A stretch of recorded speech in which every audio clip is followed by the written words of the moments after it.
விடாமுயற்சி. டைட்டில் என்னைக்கு விடாமுயற்சின்னு வச்சாங்களோ அதற்கு முன்பும் சரி பின்பும் சரி அந்த படத்தை முடிக்கிறதுக்கும் அந்த படத்தை ரிலீஸ் பண்ணுறதுக்கும் விடாமல் முயற்சி பண்ணிட்டுருக்காங்க நம்ம மகிழ் திருமேனியும் லைக்கா ப்ரொடக்ஷன்ஸும். நமக்கே தெரியும், பொங்கல் அன்னைக்கு பார்த்திங்கன்னா திருவிழாவாக இருக்க வேண்டிய தியேட்டர் பார்த்திங்கன்னா அஜித் ரசிகர்களோட கவலையில் தான் இருக்க போகுது. ஏன்னா புத்தாண்டு வாழ்த்துக்கள் சொல்லும்போதே விடாமுயற்சி படம் பொங்கலுக்குன்னு லைக்கா சொல்ல ரொம்ப அப்செட் ஆகிட்டாங்க அஜித் ரசிகர்லாம். இந்த நேரத்தில் பார்த்திங்கன்னா விடாமுயற்சி ஏன் ரிலீஸுக்கு ரெடி ஆகலை, அந்த காரணம்லாம் எங்களுக்கு தேவையே கிடையாது. எங்களுக்கு இப்போவாவது உண்மையை சொல்லுங்கள், விடாமுயற்சி படத்தை எப்போ தான் ரிலீஸ் பண்ணலாங்கிற ஐடியாவில் இருக்கீங்க அப்படின்னு இப்போ அது குறித்து நம்ம விசாரிக்கும் போது தான் தெரிஞ்சிருக்குது. ஆக்சுவலி பார்த்திங்கன்னா இந்த விடாமுயற்சி படம் வர ஜனவரி 23 அதாவது குடியரசு தினத்தை முன்னிட்டு ரிலீஸ் பண்ண போகிறதா தகவல் வந்திருக்கு.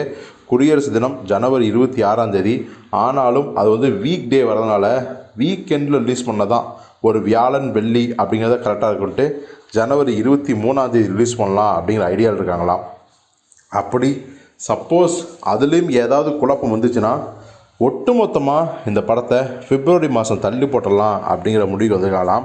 ஆனால் இதை கேட்ட அஜித் ரசிகர்லாம் ரொம்பவே அப்செட் ஆகிட்டாங்க. ஏன்னா பிப்ரவரி மாதம் பார்த்திங்கன்னா அஜித்துக்கு சென்டிமெண்ட்டாகவே ராசி இல்லாத மாதம். ஏன்னா நம்ம லிங்குசாமி இயக்கத்தில் அவர் நடித்த ஜி படம் பிப்ரவரி 11 தான் அந்த படம் ரிலீஸ் ஆச்சு. அந்த படம் மிகப்பெரிய ஃப்ளாப்பு, அட்டர் ஃப்ளாப்பு நமக்கு தெரியும். அதே மாதிரி தான் நம்ம ஜிவிஎம் கௌதம் வாசுதேவன் இயக்கத்தில் அஜித் நடித்த என்னையா இருந்தால் படமும் இதே மாதிரி பொங்கலுக்கு ரிலீஸ் பண்ணுறதை அறிவித்து அதுக்கப்புறம் பேக் அடித்து இதே பிப்ரவரி மாதம் 5 ரிலீஸ் ஆச்சு. அந்த படமும் ஒரு ஃப்ளாப் படங்கிறது நம்ம எல்லாருக்கும் தெரிஞ்சது தான். ஸோ அந்த வரிசையில் இப்போ விடாமுயற்சியும் இணைஞ்சிருமோ அப்படிங்கிற பயத்தை சோசியல் மீடியாவில் பார்க்கும்போது அஜித் ரசிகர்கள் மூலம்.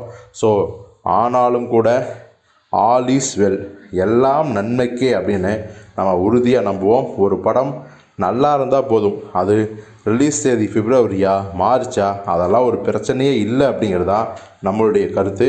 ஸோ இது குறித்து நீங்கள் என்ன நினைக்கிறீங்க அப்படிங்கிறத கமெண்ட்டில் சொல்லுங்கள்.